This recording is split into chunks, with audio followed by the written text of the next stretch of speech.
देवी कामाख्या की जय। ओम नमो नारायण। श्री भोलेनाथ की जय। परम पूजपाद सदगुरुदेव श्री हरसु ब्रह्म जी महाराज की जय।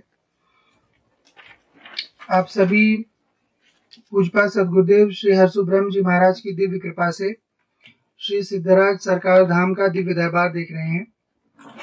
पूजपाद सदगुरुदेव और महामाया त्रिपुर सुंदरी देवी कामाख्या की दिव्य कृपा से यह धाम का दरबार सिवनी ग्राम पांडुरना मध्य प्रदेश में लगता है, जहां पर सभी भक्तों की दैहिक, दैविक और भौतिक समस्याओं, परेशानियों का समाधान देवी की दिव्य कृपा से पर्चे के माध्यम से, जप, यज्ञ और दान के माध्यम से किया जाता है। धाम में आने पर सभी भक्तों का पर्चा बनता है, जिसमें कि देवी आपकी मन में चल रही बातों को, आपके देवता के मध्य जो चर्चा हुई रहती है, बीच में जो चर्चा हुई रहती है, उस चर्चा में जो प्रश्न, जो समस्याएं आप अपने देवताओं को बताते हैं, वही समस्याएं जो है वह पर्चे पर देवी जो है लिख देती है, और उन समस्याओं को स्वीकार करने पर वह सभी समस्याएं एक एक करके धाम का नियम करने से सही हो जाती हैं। धाम के नियम में आपको पर्चा बनने के बाद धाम से मंत्र प्राप्त होता है। उन मंत्रों को सक्रिय करने, उन मंत्रों पर शक्ति बिठाने के लिए अपनी अर्जी लगानी चाहिए। अर्जी लगाने के बाद सभी भक्तों को, यदि आपको किसी क्रिया का आदेश नहीं दिया गया है, तो 21 पेशी धाम की करनी चाहिए। पेशी वीकली यानी कि साप्ताहिक रूप से प्रयास करना चाहिए करने का।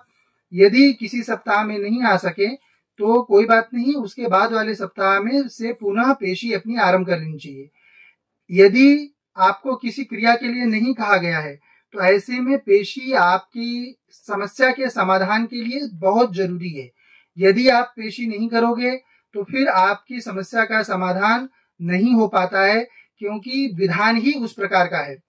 जिन तमस कर्मों के फलों से आप फंसे हुए रहते हो, जो पराशक्ति, क्योंकि इस ब्रह्मांड में जो कुछ भी घटित होता है उसके पीछे एक पराशक्ति होती है, तो जो पराशक्ति आपकी परेशानियों का कारण होती है, वो जब आप पेशी में आते हो, आप दरबार में बैठते हो, तो उस समय देवी की कृपा से, देवी की दरबार की गद्दी पे उपस्थिति के कारण जो है वह सभी पैशाचिक शक्तियां, सभी आसुरी शक्तियां जो हैं वह आपके ऊपर से या तो छोड़ के भगवा दी जाती हैं अथवा बांध के धाम के मंडल में रख ली जाती हैं। यही पेशी का औचित्य है। इसीलिए जिन भक्तों का इसके पूर्व में भी सब लोगों का पर्चा बना है, सबने ही अवश्य ही अपनी पेशी धाम में आकर करनी चाहिए, और अपनी अर्जी लगाकर, अर्जी लगाना भी अति आवश्यक है, क्योंकि जब आप अर्जी लगाते हो उसके बाद ही आपके मंत्र पर शक्ति विराजमान होती है। जब शक्ति विराजमान होती है, फिर उस मंत्र का जप करने से आपके जो भी मनोरथ रहता है वह मनोरथ सिद्ध होता है। ये सब पारलौकिक प्रक्रियाएं हैं, ये कोई अपने मन से नहीं बनाई जाती हैं, यह हमेशा से चली आ रही शाश्वत प्रक्रियाएं हैं। तो और या फिर यदि कुछ बच्चों का जिनके ऊपर परा रूप से कोई शक्ति विद्यमान रहती है, वैसे तो इस ब्रह्मांड में जो कुछ घटित हो रहा है सब कुछ किसी न किसी शक्ति, किसी न किसी देवता, किसी न किसी देवी, किसी न किसी पिशाचिनी, चुड़ैल, डायन, इस प्रकार की शक्तियों द्वारा ही किया जाता है। हम लोग जो शरीरधारी हैं वह केवल एक निमित्त मात्र हैं। तो यदि पर यह कृपा जो है, यह जो व्यवधान रहता है, यह कृपा रहती है, वह परा रूप से यदि रहती है तो उसमें फिर आपको क्रिया करने के लिए आदेश देवी करती है गद्दी से। यदि पराशक्ति के कारण आपकी परेशानी है तो उसके लिए जो है देवी क्रिया का आदेश करती है, और फिर अपनी क्रिया के लिए जो भी नियम बताए जाते हैं, आपको नारियल मंगवाया जाए, नींबू मंगवाया जाए, मिट्टी मंगवाई जाए, फोटो मंगवाया जाए, कपड़ा मंगवाया जाए, जो कुछ भी मंगवाया जाए, क्योंकि आपकी शक्ति जो आपके ऊपर बैठी है वह हमको यहाँ पर प्रांगण में चाहिए होती है। तो इसलिए वो प्रक्रियाएं हैं, सबके पीछे एक कारण है। ऐसा कुछ भी यह नहीं रहता कि नहीं ये प्रक्रिया जो है ये ऐसे ही बना दी गई है। ये सब तांत्रिक क्रियाएं हैं, पराशक्ति से संबंधित क्रियाएं हैं, जिनमें कि यदि जो देवी को समझ में आता है, जो देवी को लगता है कि ये चीज करने से आपकी समस्या का समाधान होगा, तो फिर वह क्रिया का आदेश देती है। यदि क्रिया का आदेश आया हुआ है तो फिर आपको धाम की 7 पेशी ही करनी रहती है। यदि क्रिया का आदेश नहीं आया तब फिर 21 पेशी करनी रहती है, क्योंकि जो अपरा शक्तियों के कारण जो परेशानी आपकी आती है उसका समाधान होने में समय लगता है, और उनको छोटे छोटे पार्ट में करके धाम की जो मंडल में खींचना पड़ता है। तो ये सब विधान है, इसलिए अपनी पेशी अवश्य करो। पर्चा बन जाए, गद्दी से आदेश मिल गया, पेशी नहीं करोगे, मंत्र जप नहीं करोगे, तो फिर लाभ आपको जो दिखाई देगा वो उतने ही भाग में दिखाई देगा जितने भाग में आप यहाँ पर आकर बैठे थे, जितने भाग में आपने मंत्र किया, जितने भाग में आपकी श्रद्धा रही, उसी के अनुसार फिर आपको लाभ दिखाई देता है। तो इसलिए सभी भक्तों ने अपनी अर्जी, पेशी और क्रिया यह नियम से करना चाहिए। और जो चीज के लिए आपने अर्जी लगाई, जब वह समस्या का समाधान हो जाए, वह फल आपको प्राप्त हो जाए, तो फिर धाम में उसका यज्ञ हवन कराकर देवी के प्रति जो आपका संकल्प था उसको पूर्ण कर लेना चाहिए कि देवी मेरा ये काम था, ये आपने अपनी कृपा से निकाल दिया, अब ये मैं हवन जो है ये आपकी सेवा में मैं समर्पित कर रहा हूँ। तो ये विधान है जिनका की पालन हम सभी को करना चाहिए, जिससे कि देवी की कृपा प्राप्त होती है।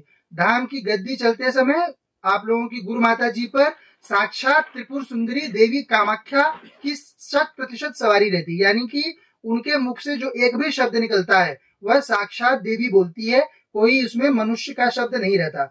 हमारे ऊपर जब तक पर्चा बनाते हैं तब तक भैरव बाबा की, जो देवी के सेवक हैं, जो भोलेनाथ हैं, उनकी सवारी जो है वह हमारे ऊपर रहती है। पर जब तक पर्चा बनता है तब तक, उसके बाद आपको मानवीय भाषा में समझाने के लिए वो मैं आकर आपको समझाता हूँ, मेरा जो जीव है उसके द्वारा आपको समझाया जाता है। तो धाम की यह प्रक्रिया है, इसको ध्यान में रखते हुए देवी के वचनों पर पूर्ण रूप से ध्यान दें और आप लोगों को समझाने के लिए जो भी चीजें आपके पर्चे से संबंधित बताई जाती हैं उसको भी ध्यान पूर्वक सुने, फिर अपनी अर्जी लगाएं, मंत्र जप करें और नियम से अपनी पेशी करें, जिससे कि जो भी समस्या हो, कोई भी समस्या झेलने की जरूरत नहीं है, क्योंकि समस्या का कारण केवल और केवल पराशक्ति या फिर पिशाच शक्ति, असुर शक्ति ही होती है। तो उसको हम क्यों झेलना, वो तमस कर्मों के फल से भी आया है, तो उसकी कृपा याचना की जा सकती है। देवताओं को बनाया इसीलिए गया कि हम कृपा याचना कर सकें। तो इसलिए हमको जो है अवश्य ही धाम में आकर अपनी हर समस्या के लिए अर्जी लगानी चाहिए, देवी से कृपा की याचना करनी चाहिए, उसकी शरणागति लेनी चाहिए। और आप चाहे जितने भी धामों में अन्य जगहों पे गए होंगे, भिन्न भिन्न प्रकार के देवी देवता, पिशाच पिशाचिनियां, भूत प्रेत इत्यादि सब गद्दी चलाते हैं, पर सिद्धराज की गद्दी को सिद्धराज इसलिए कहा जाता है क्योंकि इस गद्दी पर साक्षात राज राजेश्वरी त्रिपुर सुंदरी देवी कामाख्या विराजमान होती हैं और उनकी मूल देवी विराजमान है। तो जिसके कारण इस ब्रह्मांड में ऐसा कोई कार्य नहीं जो देवी अपने आशीर्वाद से आपके लिए न कर सके, परंतु यदि कोई बाधा है तो उसमें है हमारे विकार और हमारी देवी की शरणागति। यदि हम पूर्ण शरणागत रहेंगे देवी के प्रति, तो समग्र प्रकार के, चाहे जिस प्रकार के तमस्कर्म हमने पूर्व जन्म में अज्ञानतावश या फिर असुरतावश हमने कुछ भी किया होगा, वह सब कुछ देवी अवश्य ही नष्ट करती है। और धाम की समस्त पराशक्तियों के धारक हमारे पूज्यपाद सद्गुरुदेव श्री हर्षु ब्रह्म जी महाराज हैं, जो कि महाब्रह्मदेव योनि में है। महाब्रह्मदेव योनि में जितने भी ब्रह्म इस ब्रह्मांड में है, वह सबके सब हमारे पूज्य सद्गुरुदेव के अधीन आते हैं। तो दोनों ही शक्तियां जो इस गद्दी की मूल शक्तियां हैं, चाहे वह हमारी पराअंबा हो, हमारी देवी हो, अथवा पूज्यपाद सद्गुरुदेव हो, दोनों इस ब्रह्मांड की सर्वोच्च शक्तियां हैं। तो इसलिए आपकी ऐसी कुछ भी चीज नहीं जो कि यहाँ से प्राप्त न हो सके आपको। तो बस अच्छे से अपना नियम करना, हर जो है पेशी के समय अपना पीछे आकर बैठकर अपना जप करना चाहिए और नियम के अनुसार अपनी समस्त समस्याओं का समाधान देवी की कृपा से प्राप्त कर लेना चाहिए। नारायण।